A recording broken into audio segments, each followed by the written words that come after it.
Olá pessoal, tudo bem? Mais um episódio incrível do Pod for Work. Sou o Douglas Toy e venho aqui com mais um conteúdo daquele de tirar o fôlego. Antes de tudo, eu quero mandar um abraço pro meu amigo Alê. Como é que você tá, irmão? Quanto tempo, hein? Coisa boa, né, cara? Cara, eu tô motivado hoje, como todos os eventos, todos os podcasts que a gente tem. Então, meu nome é Alex Zoc, como vocês sabem. A gente vai falar hoje sobre o mundo do halterofilismo, do mundo da saúde, da arte e da música e da família, Douglas. Muito bom. E hoje nós estamos recebendo um cara aqui, como o Alê já começou falando de halterofilismo, nós vamos receber um cara que é top. Eu olho para ele e falo assim, mês que vem eu quero estar... Não vai ser possível. Não vai ser possível. Impossível, Todo Douglas. mundo gostaria de estar no shape desse cara. Mas esse cara, ele tá muito além só do fisiculturismo. Ele tá seguindo caminhos, assim, realmente diferentes. Ele é um artista plástico, ele faz desenhos incríveis, ele mistura cores e ele faz coisas absurdas. Inclusive, você certamente está vendo, olha que lindo esse desenho aqui, olha o lindo aqui do outro lado, a gente até decorou o nosso cenário. Não bastasse tudo isso, esse cara também faz uns trabalhos no tênis, enfim, é tanta coisa, já trabalhou com música, é casado, é um cara que em breve será pai. E é isso, gente, nós estamos aqui com o Fernando Chimizo. Daí, Fernando. E aí, galera? Primeiramente é um prazer estar aqui. Obrigado pelo convite. E é isso, vocês já apresentaram tudo aí. E é isso mesmo. Eu sou um cara que faço muitas coisas, tudo voltado à arte, né? Já que até tá tudo ligado uma coisa com a outra.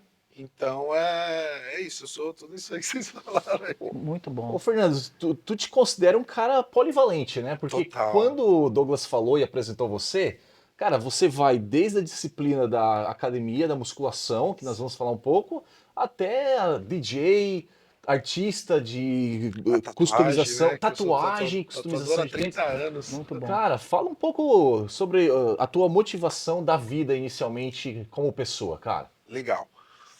Bom, como eu falei, meu nome é Fernando Chimizo. Eu sou atleta fisiculturista. Eu tenho 47 anos de idade. Já sou um atleta master já, né? Eu sou tatuador. Eu tatuo tenho 30 anos, né, fazendo tatuagem. E sou artista desde quando eu me dou por gente. E a minha história, assim, com a arte, que foi onde tudo começou, vem desde as minhas primeiras lembranças como gente, como pessoa mesmo. A arte sempre, sempre envolvida. Desde quando eu comecei, até se eu puxar minhas lembranças mais remotas, envolve arte, envolve desenho, entendeu? Todas aquelas situações.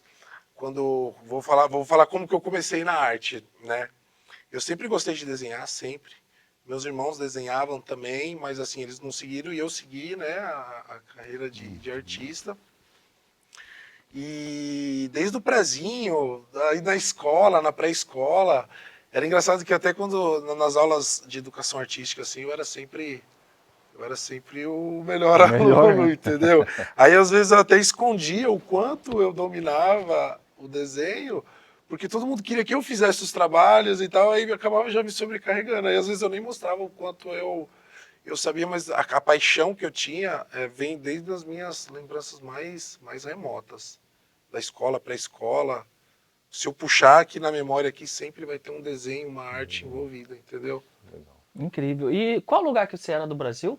Eu sou natural de São Paulo, nascido e criado em São Paulo. São Paulo. Vivi a minha vida toda lá. E eu comecei Aí depois as coisas foram acontecendo, né? Eu me tornei designer gráfico por profissão. O único trabalho registrado que eu tive na vida foi como designer gráfico. Porque meu irmão trabalhava na editora Abril na época, né? Uhum. E aí depois eles montaram uma pequena empresa com um computadorzinho ali, aí eu era muito curioso, sempre gostei de arte, porque a computação gráfica é uma arte, né?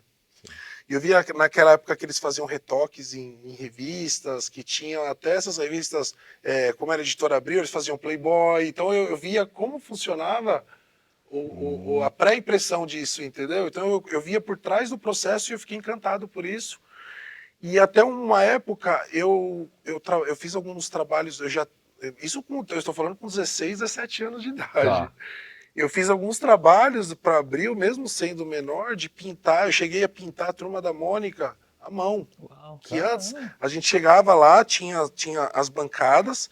Então, por exemplo, se você fosse pintar uma página num formato pequeno, a página vinha desse tamanho, assim, vinha as referências de cores, e aí eles contratavam artistas para pintar à mão. Então a gente pintava, a Turma da Mônica era pintada à mão, entendeu? Aí eu vejo que eu tô ficando velho mesmo. A Turma da Mônica à mão, né, cara? E aí depois, como eu sempre gostei de Caramba. computação gráfica, aí comecei a trabalhar conheci o programa Photoshop, que na época acho que era a versão 4, para você ver. Hoje já tá lá, já passou da 20 já, entendeu? Isso estamos falando em 90 e na década de 90, entendeu? E aí começamos a trabalhar, a colorir os gibi, né, os quadrinhos digital, usando o Photoshop. Foi aí que eu me tornei um designer assim mais, e uso o Photoshop até hoje me ajuda nas minhas artes, a forma que eu crio tudo, entendeu? Hoje tem as inteligências artificiais que eu já estou estudando também. Você não pode ficar para trás, você tem que se atualizar, entendeu? Exatamente. É muito bom você falar de inteligência artificial, porque eu trabalho com arquitetura, né? Então eu tenho um certo conhecimento de design, de decoração, essas coisas. E hoje em dia a galera está usando muito inteligência artificial para fazer projetos. Por exemplo, você chega num ambiente totalmente vazio, você desenha aquele ambiente, você tira uma foto do ambiente, você diz o que você quer. Por incrível que pareça, a inteligência artificial te entrega um projeto em Interessante. menos de um minuto. Como é que pode, né? O que você levaria uma eternidade para Exatamente. fazer, né? Isso é muito bom por conta da evolução da tecnologia e tudo, mas em contrapartida, eu acho que isso é prejudicial à inteligência humana. Porque era muito mais sensato quando você sentava numa cadeira e ficava ali com a mão e fazia um desenho que todo mundo olhava, nossa, que obra de arte. Hoje as pessoas não estão tendo a prática do desenho. A pessoa não precisa saber desenhar para fazer um lindo desenho. Um exemplo aqui, ó. Sim, Aproveitando que começamos, né, com a questão vamos. da arte, olha que desenho bonito que você fez, e todo um desenho à mão. À mão, total, Tem totalmente pessoas manual. que vai ver um projeto como esse e vai reproduzir ele, Sim. mas não vai ser na mão. Ou seja, a inteligência artificial está tirando a inteligência humana. Tá tirando. Eu tenho até um adendo para fazer sobre o seu comentário. Bonito porque a gente a tecnologia tá aí, né? Esse não tá pronto ainda, esse que é legal, esse já está pronto, só falta o verniz. Aqui é legal, que aqui mostra o projeto pela metade, entendeu? Então, assim, é uma foto realista, tá faltando a parte da boca, e eu trabalho por camadas. Então aqui já está, falta luz, falta alguns contrastes ainda, mas dá para a pessoa entender como que é o processo de uma pintura realista, que a gente chama de pintura clássica, que foi o que eu estudei, entendeu? Eu estudei pintura clássica, e na pintura clássica o artista aprende como controlar a cor, como saturar, dessaturar, compreender o círculo cromático, que isso é extremamente importante, entendeu? Tanto que nesse quadro você vê todas essas cores, mas na minha paleta tem 5 cores no máximo, entendeu? E dessas 5 cores eu consigo chegar em qualquer uma. Também fruto da minha época de designer, que eu trabalhei com pré-impressão, e a pré-impressão trabalha com 4 cores, né? Ciano, magenta, amarelo e preto. Então naquela época eu aprendi a trabalhar com valores. Então eu enxergava a cor com valor, entendeu? A cor ela tem valor de número. Então, por exemplo, 30% de... se você pegasse 30% de magenta com 30% de amarelo, você tinha um tom de pele.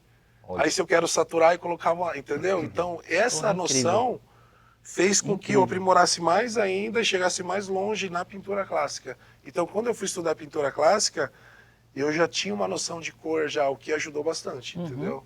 É uma coisa que eu penso, por exemplo, existem artistas que desenham várias formas, né?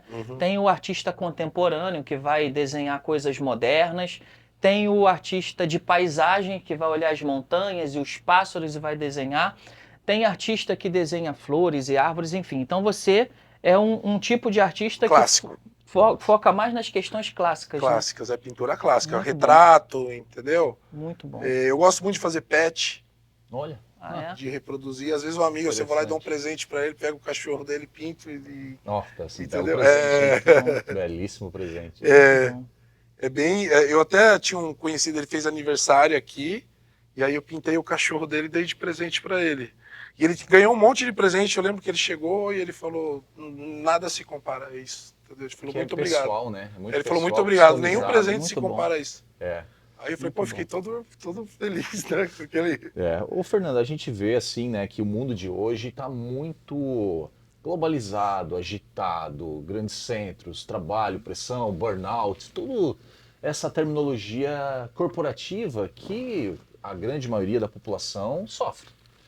Você vê que a pintura é já confirmada uma forma também de terapia. Como você vê os certeza. benefícios? Porque você, claro, é um artista profissional, você Sim. estudou, mas para aquelas pessoas que estão ouvindo a gente, fala, cara, será que eu tomo tanto remédio, né? Para depressão, burnout, ansiedade.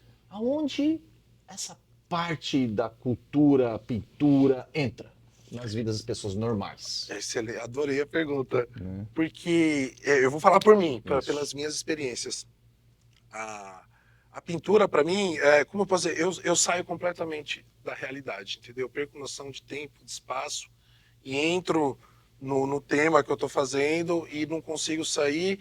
E isso, todo mundo tem problema. Eu já passei pelos meus problemas, entendeu? E assim, para sair de uma possível depressão, o que me tirou foi a pintura e o fisiculturismo, entendeu? Porque uma coisa está ligada à outra. Aí fala, mas como assim está ligado o fisiculturismo com a arte? Porque na arte, ao se desligar do mundo, por um momento que seja, você se recompõe, entendeu? E nessa recomposição, você cria força para seguir. Essa é a forma que eu imagino. E aí toda a disciplina que eu criei como artista, porque o artista tem que ser disciplinado, ele precisa estudar, ele precisa compreender certas coisas de tempo. E aí eu levei isso para o fisiculturismo também, entendeu? Porque quando você, aí já falando, quando você é atleta 24 horas. Ainda mais agora que a gente vai falar sobre Vai isso, falar né? sobre isso. Que nós estamos competindo em alta performance para atrás do Procar, para virar profissional, é completamente diferente, entendeu? Não é uma... Então eu sou atleta 24 horas, assim como eu sou artista 24 horas. Então se eu tenho algum problema, se eu tenho algum pensamento que está me incomodando, naquele momento que não é legal, eu foco na arte, vou lá e pinto. Então, em vez de eu chegar lá e tomar o meu remédio tarja preta, eu vou lá e coloco o meu set de tinta e começo a pintar. Eu vou lá e descarrego toda a minha energia no treino, entendeu? Pô, não vai treinar cardio, o que seja, entendeu? Então, assim, eu falando por mim, esse é o meu remédio, o que já me tirou de depressão e o que me faz, o que me motiva a viver, entendeu? É incrível. A gente acabou chegando no assunto que eu ia trazer, que é a parte do fisiculturismo. Qual foi o ponto crucial que te fez realmente tomar a decisão de ver o que aconteceu ali? Porque você hoje é um artista, isso tá nítido aqui, a gente tem essa comprovação. Mas você poderia ter focado só na parte artística Sim. e não em nada mais. O que te levou ao fisiculturismo? A minha adorável esposa. Legal. Quando nós nos conhecemos, e foi assim, foi um lance tão... A forma que a gente se conheceu, eu conheci ela na academia. Eu treinava, eu tinha um estúdio em São Paulo, e aqui ficava no bairro de Moema, para quem é de São Paulo conhece a região. E aí eu tinha um estúdio num quarteirão, eu morava no outro e a academia era tudo ali. Então eu praticamente nem carro eu usava, eu fazia tudo o meu ciclo diário, né? Minha rotina era toda ali. E aí quando eu a vi, na época eu era solteiro, entendeu? Então eu tava tranquilo. E aí eu já tava cansado dessa vida, entendeu? Aí eu tava na academia, eu olhei e falei, nossa, que moça bonita, né? Aí eu me interessei por ela. E foi engraçado, vou resumir a história para ficar rápido. Aí quando eu a vi, aí ela não me deu bola nenhuma. Aí eu desencanei dela, entendeu? Desencanei, porque acho que ela já era atleta. Aí ela olhou o cara, eu pesava, gente, eu pesava quase 80. Hoje eu peso 100 quilos, agora eu tô um pouco menos porque eu tô em preparação, mas geralmente eu peso 100, 105 quilos, entendeu? E aí eu pesava uns 79, 80, eu era bem magro. Aí ela olhou assim, o que esse cara quer, entendeu? Enfim, aí passou o tempo, Aí do nada, assim, comecei a seguir ela no Instagram e nada. Aí depois passou um tempo, aí deixei de seguir também, desencanei. Aí do nada, passou uns meses assim, aí tá lá, Gabi te seguindo. Eu falei, ah, já era agora. Aí eu voltei a falar com ela, aí ela se interessou e aí a gente se conheceu e em menos de 6 meses estávamos morando juntos já. Bem rápido, Entendeu? então. Muito rápido, foi algo assim, entendeu? E a gente já tá junto aí já há uns 6 anos já. Ótimo. Casados, muito bem casados, e agora logo a gente quer o nosso bacuri, entendeu? O nosso pequeno. Enfim, Projeto. e aí ela já era atleta, só que ela tinha parado de competir. E aí eu tava naquele treino, e aí foi quando começou a ter esse negócio de fisiculturismo, começou a ficar mais evidente no Brasil em 2000 e antes da pandemia, 2000 e acho que 2022, né, 21, assim. Aí do nada eu comecei a conversar com os caras na academia, que eles competiam, e tal. Aí eu cheguei para ela do nada e falei assim: eu quero ser atleta, eu vou competir. Já falei com os caras, porque eu sou assim, eu já falei com os caras vão me ajudar. Motivou, né? Os caras aqui não sei o que, ela, ô, ei, calma. Que cara que você conversou? Como que é? Deixa eu ver a Não, os realidade, caras tá tudo certo. Eu falei, não, peraí, não é assim não. Vem cá, deixa eu te falar como é que é. Aí ela explicou, é isso. Você tá disposto? Eu falei, sim, porque quando eu coloco algo na cabeça, eu vou até o final. Entendeu? Aí eu falei, é isso que precisa. E é um desafio, e eu gosto de me desafiar, entendeu? Aí eu falei, não, eu sou capaz sim. Ela falou, beleza, então a gente vai procurar um coach que seja um qualificado para fazer isso daí. E isso a motivou a voltar a competir. Entendeu? Pô, que legal. E aí, naquela ânsia, nós dois, eu iniciando e ela voltou a competir. E aí eu comecei e não parei mais. E aí foi um processo assim, entendeu? Insano, viciou. E aí eu comecei a dieta, quando eu vi aquele monte de marmita, assim, eu falei, meu Deus do céu. Eu falei, não, mas vambora, já comi aqui, entendeu? Não tem mais volta, é igual um foguete, né? Não tem mais volta. E aí eu iniciei e não parei mais, e eu sigo essa rotina todos esses anos até chegar aqui, entendeu? Onde eu já estou competindo para virar profissional, que é o meu objetivo. E você vai fazer uma competição agora, né? Nas próximas daqui semanas. 2 semanas. 2 semanas, né? 2 semanas, tá bem perto. Com certeza esse meu físico é o melhor físico que eu vou apresentar, porque a gente vai sempre evoluindo. Inclusive tem até um lance legal que eu conversei com um atleta profissional, e ele é um cara muito bom. Inclusive ele ganhou tudo agora, me fugiu o nome dele agora, mas eu vou lembrar. O Lucas Garcia. Tá. Ele é um atleta 212 e eu conheci ele lá na academia. E quando eu conversando com ele, eu falei, não, porque eu quero ir, vai ser meu segundo National, que o National são os campeonatos qualificatórios para virar profissional. Tá. Para entender o cronograma da coisa, para participar do National, você precisa fazer um regional e ficar no mínimo em segundo lugar na Open, na classe Open, para se qualificar para os Nationals, que é o que, se você ganhar, você vira profissional. Eu falei, não, eu quero pelo menos ficar no primeiro call. E aí, sim, quando você conversa com uma pessoa mais experiente, você aprende muito. Se você está aberto a ouvir, e eu lembro que esse cara me falou, não, cara, não pensa assim, não, esquece esse negócio de primeiro call. O que é o primeiro? A primeira chamada, entendeu? Então, se você está na primeira chamada, você está, dependendo do número de atletas que tem na competição. Ele falou, só pense em apresentar o seu melhor físico, porque essas coisas vêm natural, entendeu? Aí eu pensei e falei, poxa, o cara falou um negócio legal, entendeu? E aí eu comecei a pensar nisso, mudou meu mindset. E aí foi tanto que no próximo show, eu já saí do 11º pro 3º lugar. Nossa, evolução máxima, né? Poxa, para um National, onde todos, tinha acho que 20 atletas na minha categoria, os 20 brigando para ser profissional, e eu ficar em terceiro, eu confesso que eu merecia, entendeu? Mas, né? Bom, você treinou mas eu acho que né? eu tava, mas é o que eu falei. A gente tá ali para ser julgado e você tem que aceitar o resultado independente do que você acha. E aí me motivou mais ainda para estar preparado para esse show, que eu estou extremamente confiante em apresentar o melhor físico. Se vir o Procar dessa vez, ótimo. Se não vir, a gente vai continuar tentando, entendeu? E é isso. E qual que é a remuneração para o ganhador? Não tem remuneração. Não. A remuneração é você ganhar no caso, virar profissional, e aí cada profissional, né, você pode, de repente, conseguir um patrocinador ou algo assim, mas você não ganha nada, não. E tanto é que a gente compete, todo mundo faz essa pergunta, né, mas o que você ganha? Não ganha nada, na verdade você só gasta, né? Só gasta, Você né? só gasta. Mas a satisfação pessoal, o ganho pessoal interno que você tem é inexplicável. Porque eu estou fazendo uma preparação de 16 semanas. Faz 16 semanas que eu não sei o que é comer Na verdade, eu comi um hambúrguer semana passada, porque às vezes faz parte do processo. Mas é muito difícil. Que eu não sei o que é comer num restaurante, comer uma comida gostosa, entendeu? Então você acaba se isolando, sim, um pouco do social.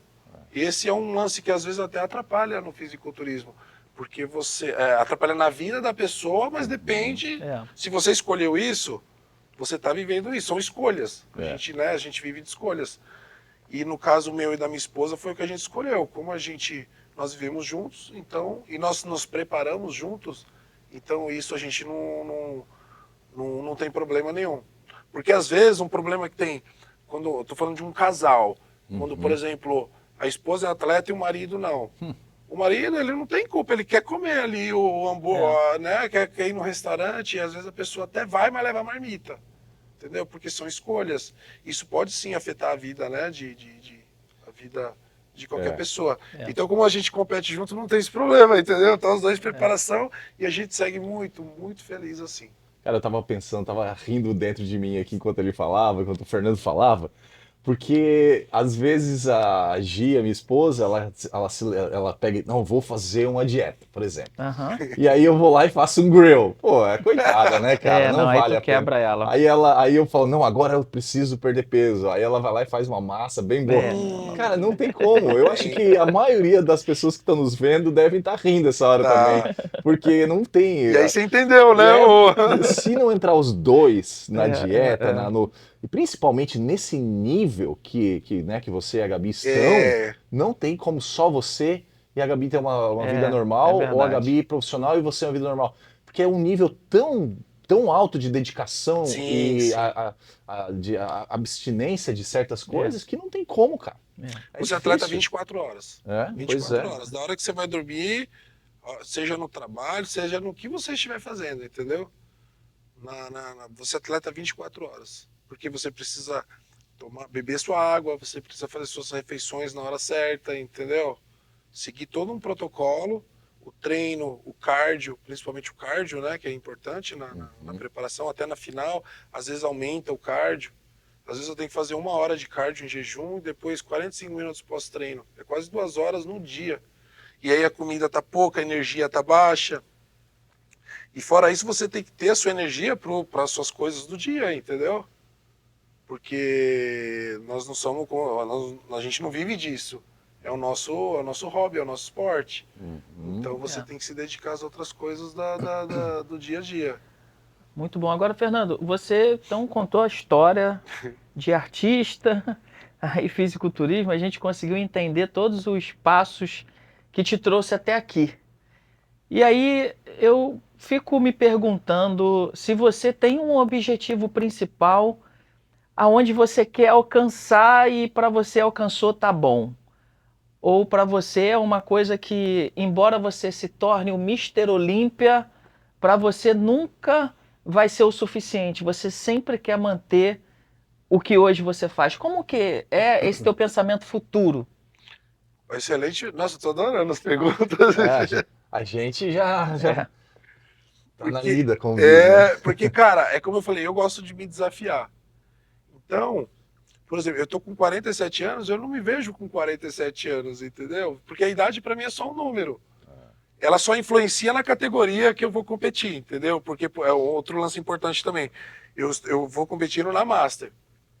Porque na Open são os atletas mais novos, de 20 anos, e assim, pela minha idade eu corro contra o tempo, porque é muito difícil você criar massa muscular com 47 anos do que com 20, entendeu? O metabolismo é outro, então é natural do corpo humano começar a perder músculo, definhar, entendeu? Então eu tô meio que nadando contra a maré. Então é muito mais difícil para mim. Por isso que eu tenho que me dedicar mais. E aí a minha disciplina que eu tenho do fisiculturismo, da arte, me ajuda nisso, entendeu? Porque é extremamente importante. Porque tem aqueles dias também que você fala, pô, hoje eu não queria treinar. A gente tem isso também, entendeu? Todo dia. Só que não tem jeito, ou eu não tenho escolha. Se eu decidir, eu escolhi isso, eu tenho que fazer. E aí, cara, eu me vejo no futuro sempre me desafiando. O que vem pela frente, eu não sei, entendeu? Mas eu sei o que vem, eu vou enfrentar e vou seguir. Sempre sendo artista. Também mencionar que eu sou tatuador há 30 anos. Há 30 anos. E eu fiz a minha vida com tatuagem, entendeu? 30 anos tatuando. Eu tive estúdio no Brasil por mais de 20 anos. Caramba. Né? E aí a tatuagem é o que me tornou. Tanto é que o meu nome, Shimizu, que você fala, pô, japonês, o cara é loiro, com a barba ruiva e Shimizu. Já foi a primeira coisa que eu falei, o nome japonês. Casa muito, Tá né? fechando, né? A história do Shimizu é o seguinte, eu vou voltar um pouco, resumir para ser rápido. Eu comecei a tatuar, fiz minha primeira tatuagem em 95, através do meu pai. O meu pai era policial civil, ele era investigador do Garra, então... Naquela época, então, era aqueles polícia bem raiz, E quem né? fazia tatuagem era criminoso. Era vagabundo. Pois é. E aí, só que assim, tinha um problema. O meu pai, até quando eu estava na escola, ele era até do conselho da escola. E qual que era o problema na escola? Eu só desenhava. Eu nunca fui um mau aluno, eu sempre fui bom aluno. Então, naquela época, eu estava em colégio público, então todo mundo pichava as carteiras, com as carteiras de fórmicas. E aí, para não pichar, porque eu não... Para ser bem sincero, assim, eu não gosto de picho, dessas coisas assim, né? De você prejudicar o patrimônio do próximo. Eu sou contra isso mesmo, falo abertamente. Então eu desenhava, porque quando eu desenhava na carteira, ninguém pichava, eles respeitavam, as pessoas, os alunos respeitavam. E era legal que os alunos do outro período deixavam recado, desenha tal coisa aí. Legal. E eu desenhava com o dedo e com grafite, assim, fazia umas obras assim, né? Que maneiro. Desde criança. E isso era um problema, porque você não pode fazer isso, entendeu? Então, e meu pai do conselho da escola ainda. E aí a diretora chamava ele e falava, pô, esse moleque aí, você tem que dar um jeito nele, entendeu? E aí meu pai precisava ver algum jeito de canalizar alguma coisa relacionada à arte para eu... E aí eu lembro que meu pai era corintiano roxo. Meu pai já faleceu já em 99, né? Já tem bastante tempo. E ele era corintiano roxo. Aí eu lembro que naquela época o Corinthians foi campeão de algum campeonato, não me recordo. E eu levava a canetinha para a escola e fazia tatuagem de canetinha nos amigos. Aí eu lembro que ele chegou para mim e falou, faz um gavião do Corinthians aqui. Aí eu fiz um gavião do Corinthians e falou, agora tatua de verdade. Olha. Isso em 95. Eu lembro como Caramba, se eu puxar, eu consigo lembrar a roupa que eu usava no dia. História boa. Aí ele falou, agora faz de verdade. Aí deu igual o Chaves, né? Daquela... Aí eu, fazer, quê? né? Aí ele falou o seguinte, não esqueça, cara, ele me deu dinheiro, falou, vai lá, compra os negócios pra tatuar, você vai tatuar. E você vai fazer o gavião aqui de verdade. Tu tinha quantos anos? Eu tinha 17 anos de idade. Caramba, em 95. Cara. Aí eu lembro que tinha um amigo meu, Betão, era meu melhor amigo, Betão. Olha, se o Betão vê, um abraço, Betão. Ele vai ver. Aí era o meu melhor amigo. Aí eu falei, Betão, eu tô com dinheiro aqui, vamos lá comprar uma máquina de tatuagem. Ele, que? Vamos agora. Fomos pro centro de São Betão Paulo. era doido, adorou a ideia. Aí chegou lá, eu lembro que aqueles caras tatuavam na praça, assim. Aí eu fui conversar até com esses caras, eles faziam um motorzinho de boneca. Imagina um moleque com 17 anos de idade. Isso em 95 era uma outra época, entendeu? E aí eu lembro que eu fui na galeria do rock, aí um cara me vendeu uma máquina lá, o cara me enganou, né? Mas assim, foi o começo. Eu tenho essa máquina até hoje. Olha. Aí comprei a máquina, aí depois fui no outro cara para comprar tinta. O cara, eu lembro que ele não tinha tinta. E aí um abraço pro Tuca também, que é um cara das antigas. Esses caras, eu sou muito grato a esses caras. Ele não tinha tinta para vender, ele falou, peraí, você vai tatuar, né? Aí ele catou um batoque, que é um recipiente de tinta, encheu de tinta, passou um durex e falou, leva, dá pra você fazer uma tinta. O cara que me vendeu a máquina me ensinou mais ou menos como soldava a agulha, porque na época você não comprava agulha, que nem agora você vai lá, você compra, chega em casa, agulha bonitinha, descartável, você abre e põe na máquina, que hoje é cartucho, hoje nem mais é agulha de haste. Aí consegui as agulhas, eu mesmo aprendi a soldar, entendeu? Fazer a solda ali, e aí eu fiz a minha primeira tatuagem. Aí eu falei, beleza, eu tenho as coisas agora, e agora pra tatuar? Aí eu cheguei, eu lembro que a gente tava num bar, num boteco mesmo, na vila, eu morava em vila, entendeu? Aí tinha um cara na rua que era um cachaceiro lá, que ele sempre passava um Maurão, tá? De uma finado Mauro também. Eu cheguei, Maurão, vamos fazer uma tatuagem. Eu lembro que ele já tava briaco já. Eu não esqueço, cara. Ele já tava. Aí ele, mano, eu não esqueço, cara. É uma cena assim que tá aqui, ó. Tá aqui na minha frente.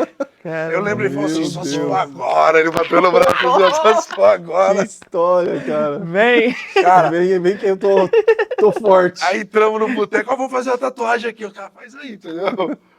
Aí fomos do lado da mesa de sinuca, montei tudo ali, entendeu?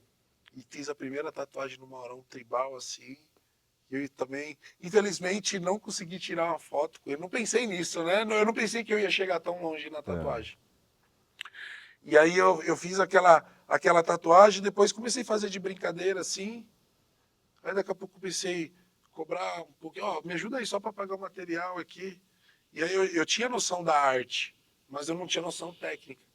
Então eu tinha a principal parte, mas precisava, eu tinha 50%, mas precisava dos outros 50% que era técnica. E aí eu fazia aquilo.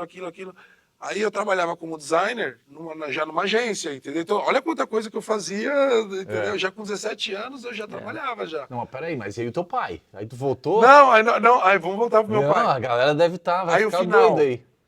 eu não tatuei meu pai, ele acabou não fazendo. Aquilo acho que foi só pra... Eu acredito muito nessas coisas eu acho que é coisa de Deus mesmo, entendeu? De preparar aquele cenário para eu ser inserido nesse negócio, na arte que era a minha paixão e viver disso, entendeu? No final ele não tatuou, fez só aquela de caneta, mas eu fui inserido em algo que eu... Não, e também o teu pai, imagina, né, Douglas? O pai falar aquilo, ele balizou, validou. Validou, Cara, porque... uma vez teu pai falou, faz aqui a tatuagem. Porque eu lembro que eu tinha feito uma Acabou. escondida aqui, e foi engraçado, quando eu fui fazer a tatuagem no cara, eu cheguei lá, meu irmão tinha feito, aí eu falei, eu quero fazer na verdade foi aqui. Me arrependo de ter, aqui embaixo tinha um tribal, se você perguntar se eu me arrependo de alguma tatuagem, me arrependo de ter tentado cobrir ela. Porque aqui é a minha história, onde começou, entendeu? Mas dá pra ver uns pedaços dela ainda, então tá valendo. E eu lembro que eu cheguei no cara, a luva do cara tava pendurada no varal secando, que ele já tinha usado, e outro cara lavou, pra você ver as condições que eu fiz uma tatuagem.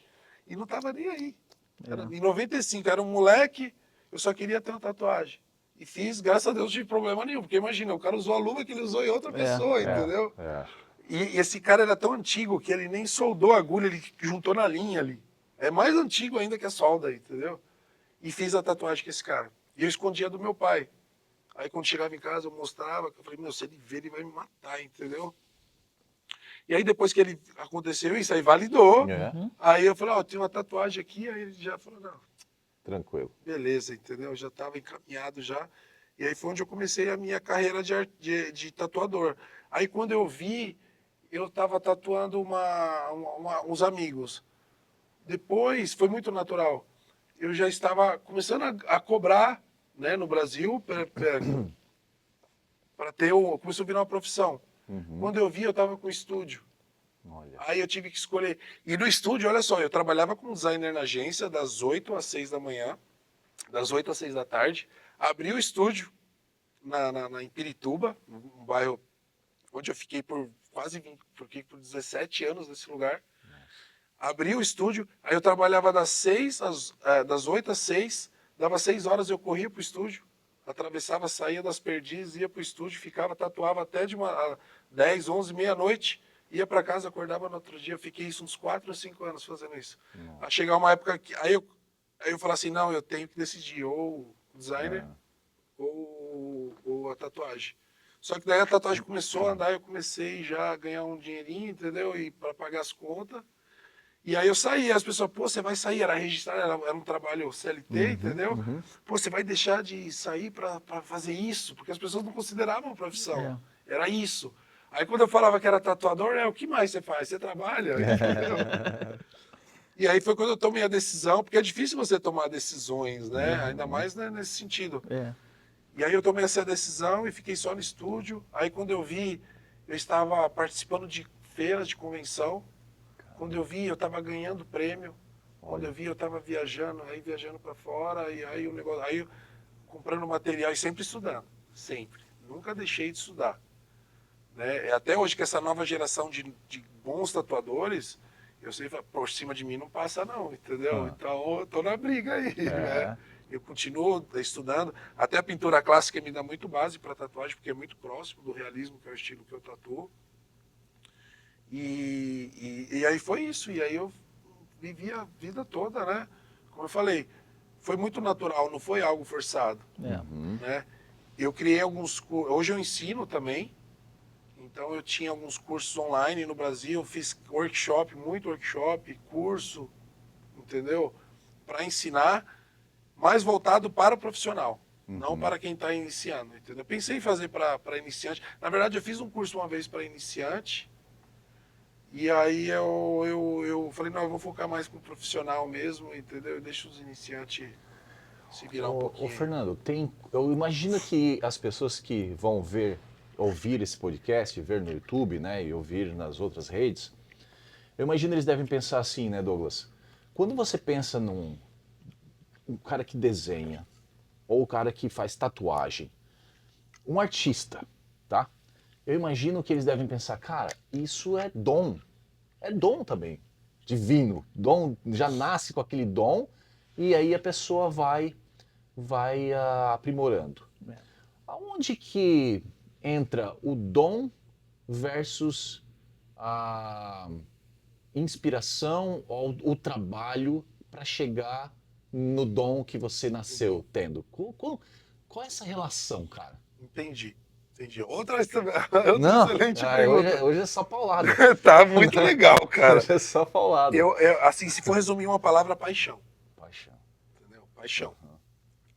No meu caso, por exemplo, eu acho que tudo você se aprende, né?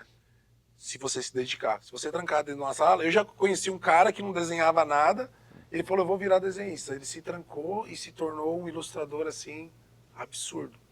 Só que, na verdade, aquilo já estava dentro dele, entendeu? Ele só aflorou tarde, mas nunca é tarde, entendeu? No meu caso, eu comecei muito cedo. Então, assim, sem técnica, sem estudo nenhum, eu já tinha noção.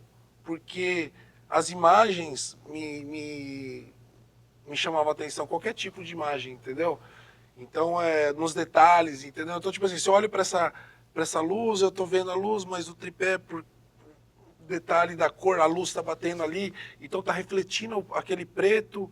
Aí como que eu vou chegar nessa cor preta, entendeu? Aí né, nessas coisas assim, parece coisa de louco, mas é a paixão que move, a paixão pela forma, por recriar, e tem também a paixão de você criar algo e outra pessoa olhar e falar, nossa, isso foi uma pessoa que fez isso, no caso da tela, entendeu? De você ter de certa forma, assim, não a aprovação, mas a admiração de outras pessoas, entendeu? Eu acho que isso motiva bastante também, mas em resumo geral, a paixão. A paixão, porque eu tenho paixão por pintar, tenho paixão por tatuar, paixão pelo fisiculturismo, entendeu? Então é o que me move. E quando a gente tem paixão, a gente faz mesmo, né, pra valer. Tá, sim. Eu acho que é isso. Você, como fisiculturista, dá para perceber nitidamente que você tem uma certa disciplina, assim como você tem também com a questão artística. Já aconteceu de pessoas virarem para você e falar assim, cara, você me inspira, você é um exemplo para mim. Tem. Isso é muito legal. Inclusive na academia, né? Agora ontem mesmo o cara chegou, o cara falou, pô, cara, eu fico olhando você treinar aí, você quando treina, você se fecha, você tá... Eu me fecho um pouco porque na preparação é difícil você treinar com um sorriso na cara, entendeu? Você tá cansado, você tá... Aí ele falou, pô, você é o único cara que eu vejo treinar a perna 2 vezes por semana aí, entendeu? Então ele falou, cara, você é inspiração pra mim. Né? Então, isso é legal.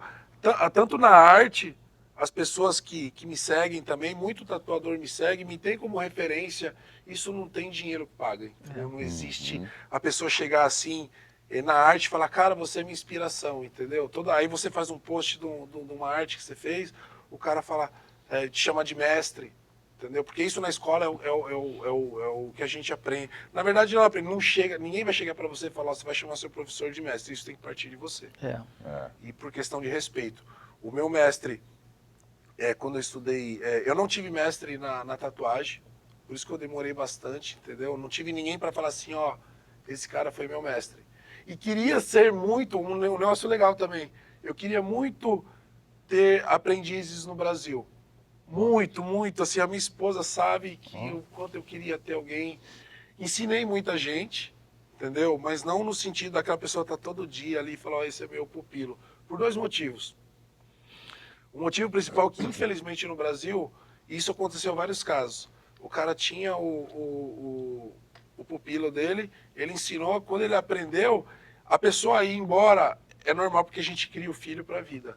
Só que esse mesmo cara, quando saiu, processou ele na Justiça do Trabalho, dizendo Sério, que trabalhou cara? todo aquele tempo de graça. E não foi um caso. Que coisa. Foram vários Sério, casos. Pô, o cara E a ensinou. pessoa perdeu, cara. Teve que, às vezes acabou com a vida eu sei de umas histórias assim cabulosas, entendeu? Caramba, cara. De cara que aprendeu, saiu e foi ingrato nesse nível. E aí você fala, poxa, eu vou fazer isso, entendeu? Aí você cria essa barreira, né? E fora os outros que não passam no teste, tem o teste básico também, entendeu? Aí vou contar uma história rápida, tem tanta coisa. Manda ver, manda Não, ver. vambora. Aí, qual que é o teste básico? Eu aprendi isso ouvindo um gringo, que naquela época tinha as revistas Tattoo Artist. E aí eu comprava essas revistas, tinha que esperar chegar, e era uma revista bem famosa, assim, mundial, entendeu? E aí eu tava lendo a história de um tatuador, que ele fez no aprendiz? O aprendiz queria ser aprendiz dele, e de tanto o cara insistir, ele falou, beleza, vai lá, me faz um desenho.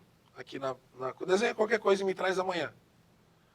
Aí o moleque foi, fez o desenho e trouxe. Aí ele olhou assim, meio que...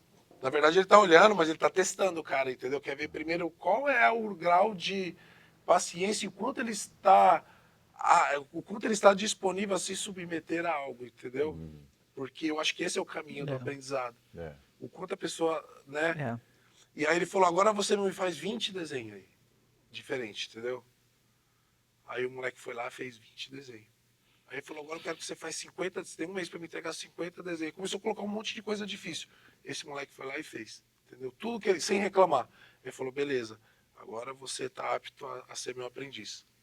Aí eu falei, nossa, que interessante isso, né? Aí eu falei, vou fazer a mesma coisa. Não sobrou um? Eles não passavam da primeiro desenho, entendeu? Não sobrou Não, um. teve uma história assim, cara, que foi, aí o moleque queria, porque queria ser meu aprendiz. Na verdade, foi meu irmão que falou, não, tem esse moleque que desenha, tal. Eu falei, cara, não é assim, entendeu? E eu já bastante experiente, né? Mas beleza, manda o moleque aí. Aí o moleque veio, conversou, falei, tá, me faz um desenho aí e me traz amanhã. Aí ele já não trouxe no outro dia, apareceu 2, 3 dias depois. Um desenho bem sem vergonha, assim, entendeu? E assim, eu já estava no nível. Se você quer ser algo, você tem que. Você está almejando algo, você tem que surpreender né, o seu mestre, no caso. Aí esse moleque não trouxe. Aí depois, aí tava lá no estúdio, ele via todos os tatuadores tatuando, tá, não sei o quê. Aí ele pegou, eu falei, agora você desenha tal, eu não lembro exatamente, mas, por exemplo, eu falei, desenha um cavalo. Aí, beleza. Aí ele começou a desenhar outra coisa. Ruim, o moleque era ruim no desenho mesmo. Aí eu falei, cara, o que você tá fazendo aí? Não, eu tô fazendo negócio porque eu acho que não sei o que, mas você não tem que achar nada. Aí eu mandei você fazer um cavalo. Mandei você fazer outra coisa, entendeu? Aí começou já... Aí eu percebi que ele não gostou. Então o teste é para ver, ele não quer ser julgado, entendeu? E quem tá querendo aprender é ele. Eu não tô querendo aprender, entendeu? Eu tô querendo ensinar. E aí ele não fez. Aí beleza, aí eu falei, vou dar mais uma chance. Aí eu falei assim, ó, tá vendo os caras, você vai arrumar a bancada dos caras, você vai ficar do lado dele, você vai perguntar por que ele tapou na água, por que ele tapou no batoque daquele jeito, por que não, entendeu? Você vai ficar do lado dele, você vai arrumar a bancada dele, você vai limpar o chão deles aí. Nossa. Isso já era uma fase seguinte. Tá. Só que eu pulei essa fase por quê? Porque as pessoas, não, dá uma chance pro moleque, dá uma chance. Aí eu falei, vou fazer isso para eles verem como funciona. Aí beleza, esse moleque já moleque novo, né? E ele fazendo com uma má vontade desgramada. Aí eu lembro que um dia eu estava atendendo um cliente. Ele chegou na minha sala, entrou e falou, ó, é o seguinte, cara, eu quero tatuar, não vim aqui pra ficar arrumando bancada, pegando lixo de ninguém, não. Na frente do meu cliente ele falou isso. Aí eu olhei pra ele e falei, pega as tuas coisas, some da minha frente agora, que senão você vai sair no tapa daqui. Aí ele olhou assim, e a galera falou, mano, você é louco de enfrentar ele? Porque eu sempre fui bem firme na minha posição, entendeu? Não admito isso. Não admito mesmo. Falando hierarquicamente, não como pessoa. Não estou dizendo que eu sou uma pessoa, entendeu? Mas ali na hierarquia ali, e como artista, eu falei, pega tuas coisas e sai daqui agora. Entendeu? Aí ele pegou e foi embora. Aí eu cheguei para as pessoas que indicaram, aí falei, tá vendo? Não adianta. Entendeu? Uma outra situação também, minha esposa, não, dá uma chance para esse cara, dá uma chance para ele. O cara precisava, entendeu? Só que daí ele já tatuava e tem aquele ditado, ensinar burro, velho, mais difícil. Mais difícil. Aí eu tentei, aí fiz o teste com o cara, esse cara a gente conheceu na mão, entendeu? Caramba. Quando eu confrontei, qual que é um teste legal que você faz? Você chega pro cara e fala, cara, seu trabalho é ruim.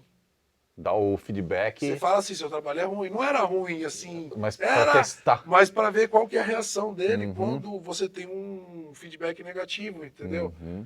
Aí ele falou, mas quem é você para falar que meu trabalho é ruim? Eu falei, eu sou o cara que você chama de mestre. Entendeu? Então eu acho que eu tenho alguma moral para... Assim, não é o pessoal, eu estou testando ali o negócio, entendeu?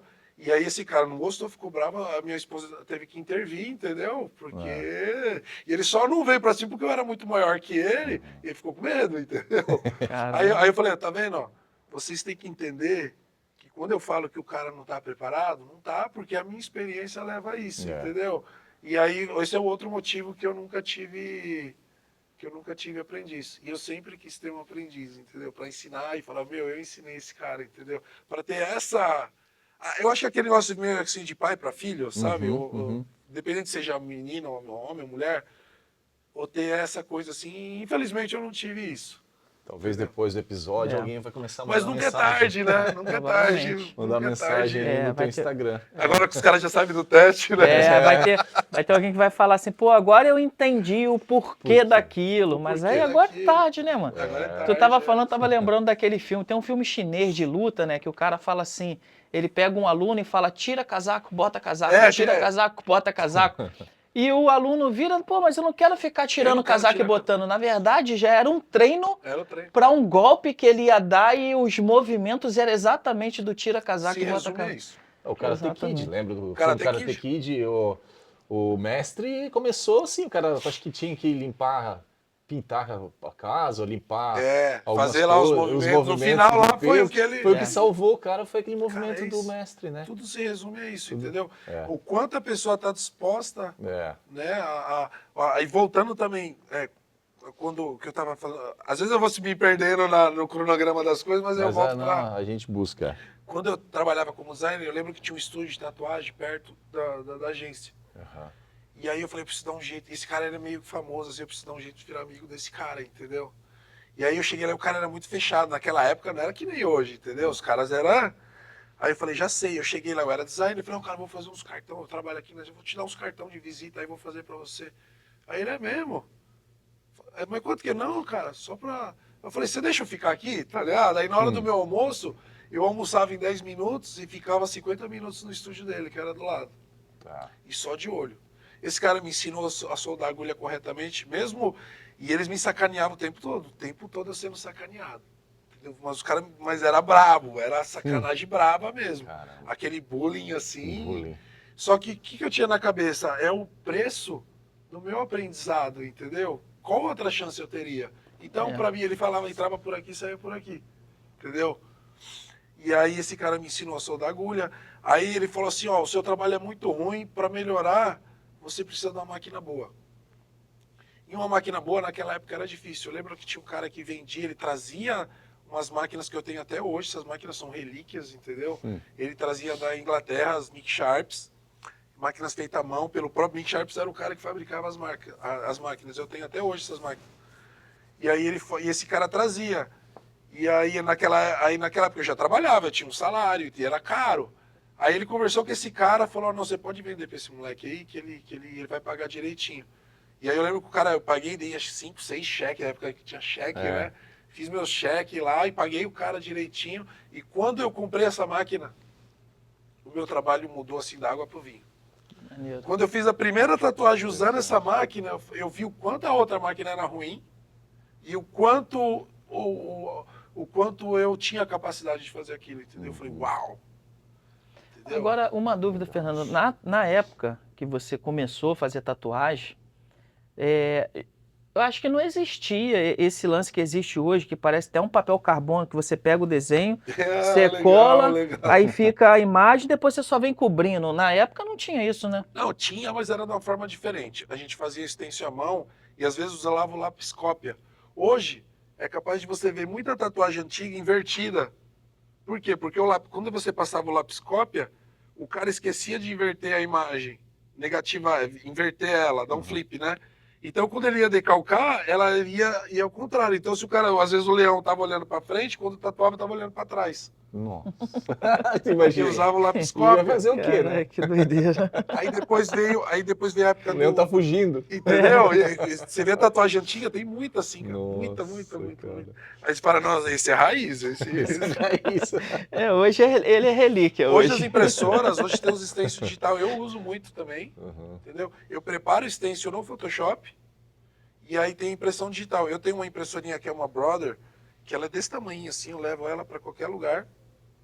E aí tem o papel térmico, ela imprime direto do software, no caso eu uso o Photoshop, para esse papel térmico, entendeu? Então ele já sai ali, aí assim, naquela época se você errou, às vezes você levava 1 hora e meia para fazer um stencil mais complexo, porque você tinha que desenhar tudo de novo. Hoje não, o tamanho não tá legal, eu só mando imprimir de novo.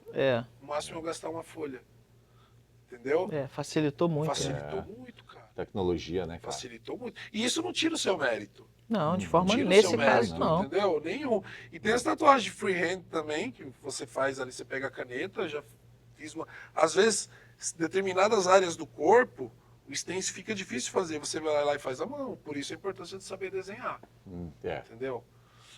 Até muitos artistas que às vezes, não, queria aprender com você, mas não sabe desenhar. Como é que eu vou ensinar realismo Se pra o cara não sabe nem desenhar. Entendeu? Fazer uma tatuagem básica, beleza, vai fazer ali mas mesmo até o básico, entendeu? Fica legal. Mas é possível fazer. Agora, se não souber desenhar, fica difícil fazer realismo. E se não souber desenhar, fica difícil blocar. Se não entender de cor, fica difícil você fazer Você entendeu o quanto uma coisa puxa a outra? Então, basicamente, é isso daí. Ô, Fernando, você já percebeu que você tem múltiplas personalidades, né? É muito claro isso, porque, cara, é como se, né, Douglas, abre a caixa do halterofilismo. Cara, é uma vida, é uma dedicação, é uma disciplina, é um mindset. Aí você abre a caixa do artista. Cara, é espiritualizado, totalmente espiritualizado. É o cara que tem que estar olhando a luz de uma forma diferente, uma sensibilidade. Cara, como é que faz isso, cara? Cara, não sei. Isso é dificílimo, cara. Não sei, cara. Não, eu concordo. Assim, às vezes eu vou do 0 ao 100, assim, né? Você tá no assunto, entra no outro completamente diferente. Parece que é outra pessoa que tá falando. Sim. Cara, não sei te dizer, cara. Eu sempre fui assim. Eu sempre fui aquele cara que, na escola, precisa dar um recado pra classe. O Fernando vai falar, entendeu? Tá. Eu sempre fui assim, né? Eu queria fazer um curso que eu ia fazer um curso de oratória mesmo, entendeu? Até pra você... falar melhor, se expressar melhor, se comportar melhor. Tem outra coisa também. Eu fui modelo também no Brasil quando eu era mais... fiz campanha para várias marcas, a marca famosa, fiz campanha, entendeu? Assim, eu tinha um físico para modelo, entendeu? Então eu trabalhei muito com isso. Então acabou até fugindo. Eu comecei a falar, já me perdi no...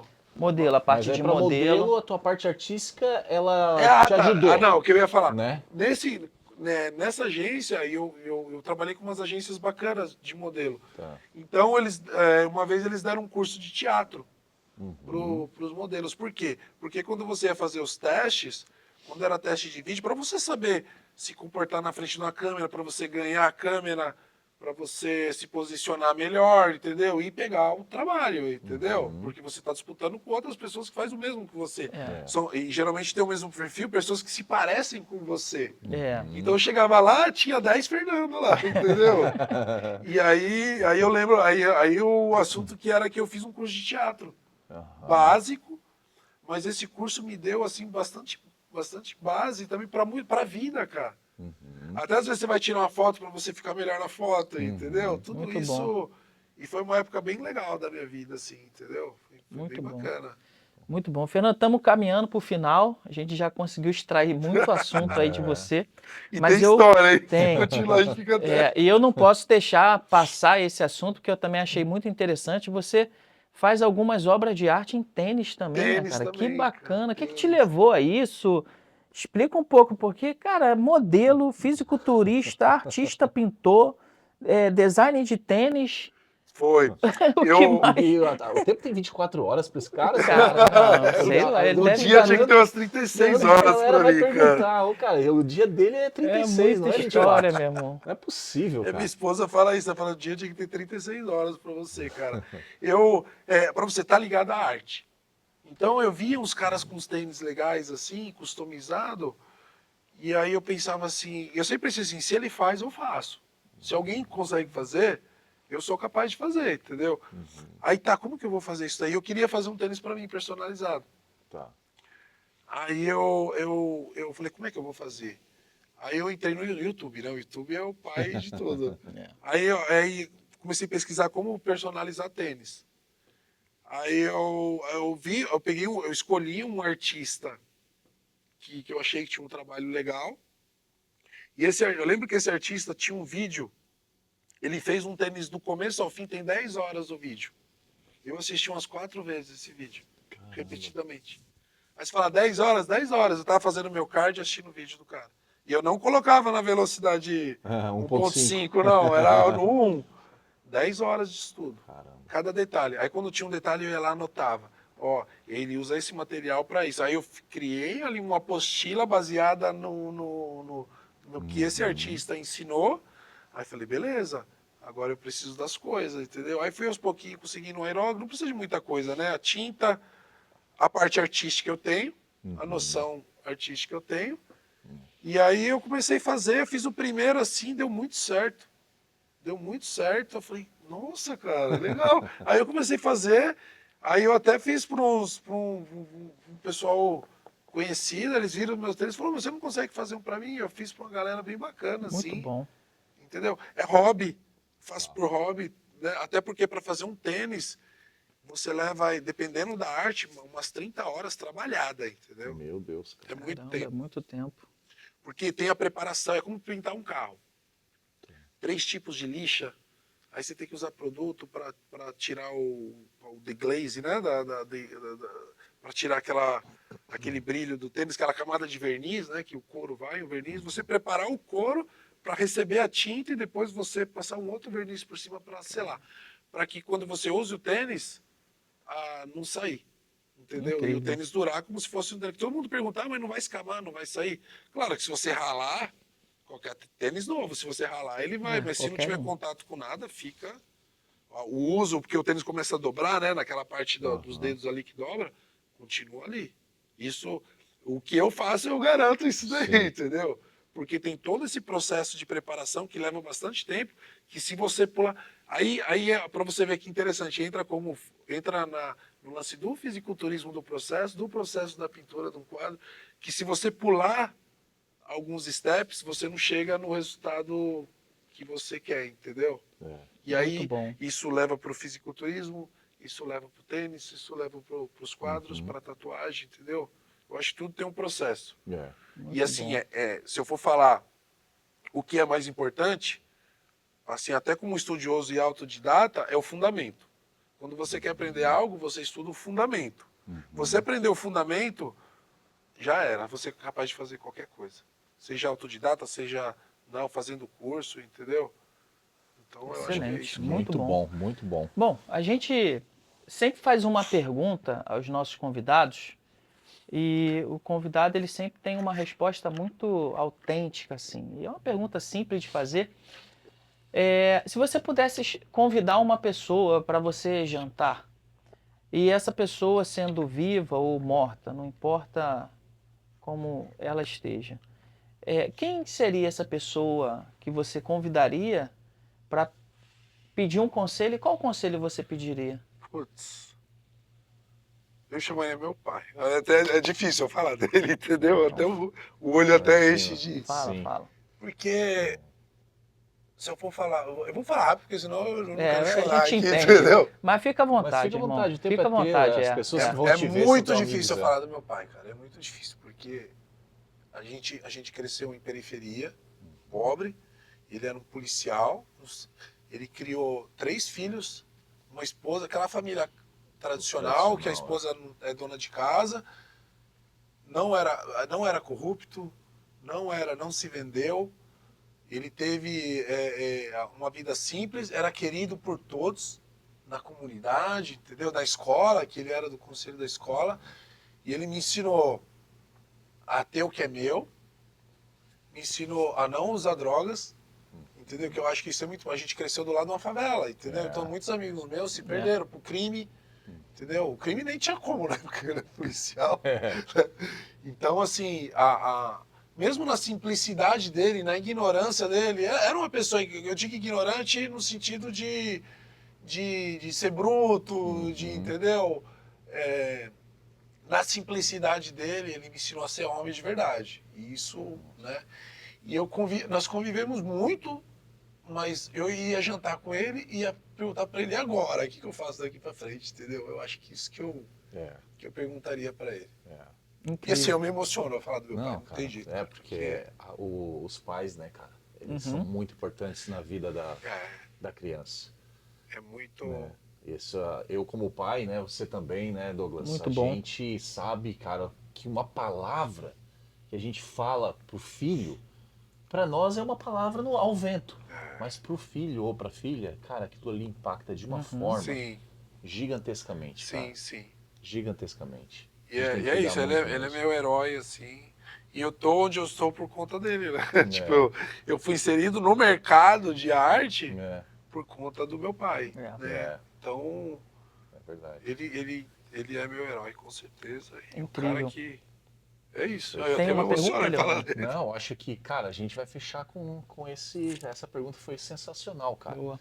E foi muito emocionante mesmo, porque trouxe lembranças para mim também. Sim. Eu também perdi meu Muito pai, bom. né? Então eu sei a importância que é isso, cara. Muito bom.